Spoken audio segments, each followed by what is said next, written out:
This week we saw the Iranian rial hit a new record low, with 100,000 rials being equal to that of $1. The impact on the Iranian economy has been huge, as well as the impact on Iranian consumers, ordinary citizens who don't have much to say in terms of Iran's actions in the region or the inequity in which America, the Trump administration, and the West treats Iran and its neighbors. We've seen this impact mean that actually the Rouhani government, which is a professed moderate government, come under incredible pressure from inside the country as well as outside. We've seen the Europeans crumble under pressure, desperately trying to salvage what they can of the Iran deal, but coming up short when it comes to real tangible action that will defy the will of the United States and its financial international institutions.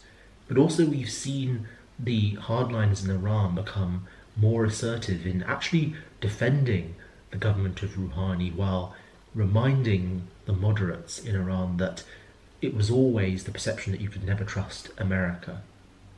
So this week we're going to be looking at the impact on Iranian consumers and what the Europeans should be doing and what the US administration should be doing in the light of protests that have been happening all across Iran.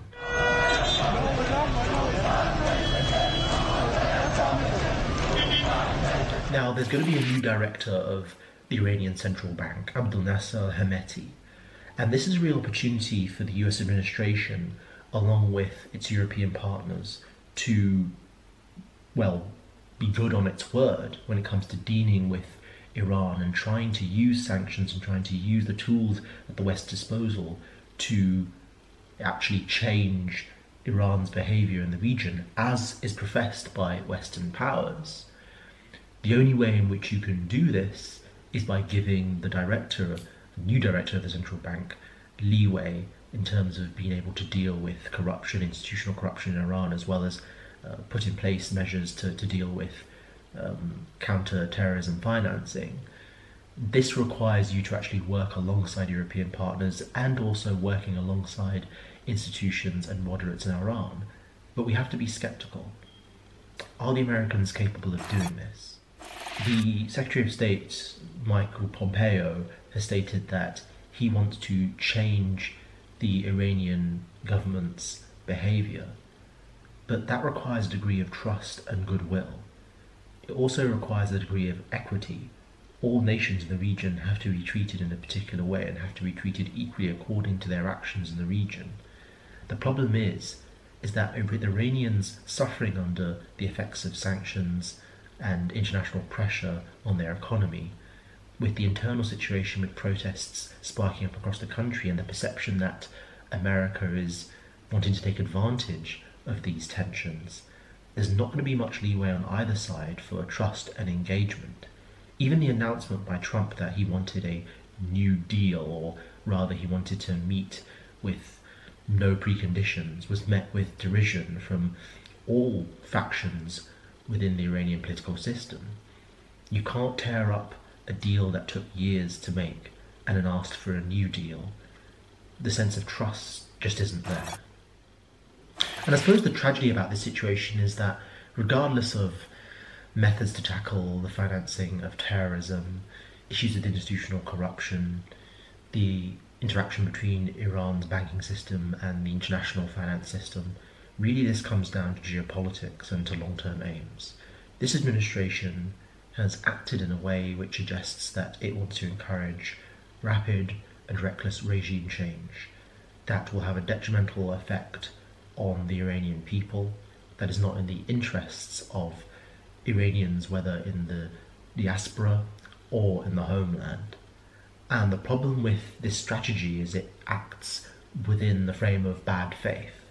This is about inflicting the largest amount of damage on a people and a country, regardless on the consequences. We also can't see sanctions, Iranian protests, interactions between Iran and the West without thinking about the context of what's happening in the wider region. Western influence and interaction with Saudi Arabia, the tensions between Syria, Iran, and Israel, the interjection of Russia within the region, Russia's newfound influence when it comes to policing the Golan Heights, Russian influence in oil development, not only just in Iran, but in United Arab Emirates, in Jordan and Saudi Arabia, the growth of Chinese influence in the Gulf and Arab Peninsula. All these need to be taken into consideration when we think about any change in behavior that the Iranians might engage in. And we need to think, when people talk about changes of behavior, who's changing behavior? Are we only looking for one nation to do it? Or are we looking for a whole range of nations to be honestly dealt with? And in a sense, this is the problem with the whole conversation.